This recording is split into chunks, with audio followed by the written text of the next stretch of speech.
Most people on the far right are not pro-Black Lives Matter. 24/7, they attack the movement, and they're pro-blue. A lot of Democrats on the other side fail to say what Joe Biden said in his speech. Praise police officers and heroes while calling out the bad cops. It goes both ways.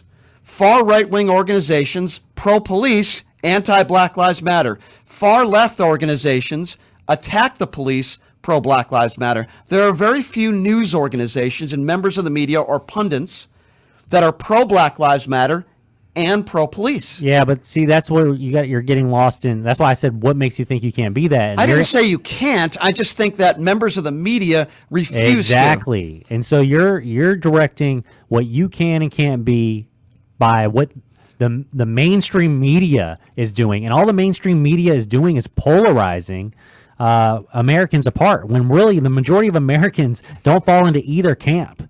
Sometimes they do when they watch too much of that stuff. But nobody's stopping a person from having multiple views. And the fact is, most Americans are in the middle, and they share some views with the right, they share some views with the left, and nobody considers themselves, nobody goes out there. There's extremists who will go, yeah, I'm left. Oh, I'm right. You're right. There's none of that. So nobody's stopping you from having those views. And I think a lot of people would agree that there's good cops out there, and there's a lot of people who would go, yeah, there's also, the fact that there's violence against the black community on the part of policing, and that's cultural. So this is why I can't even watch the mainstream media anymore, because all they're doing is polarizing the country, and really what they're doing is distracting people away from what the real issues are.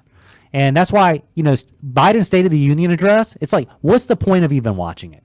What's the point of watching this carefully narrated speech that he gives for the State of the Union as if it means anything on a local level on you and I's individual lives? It doesn't mean anything what he's saying. He doesn't have his eyes on that. I mean, what he needs to be having his eyes on is what's going overseas. We're on the brink of nuclear war.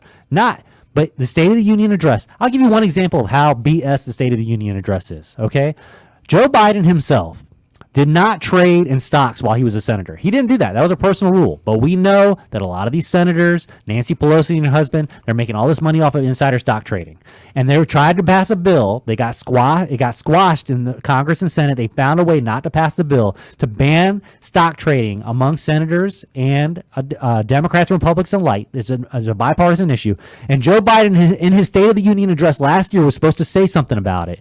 And there was one line that everybody around him convinced him to remove an hour before the speech. It was a line about, we need to do something about congressional stock trading. So forget the State of the Union address, okay?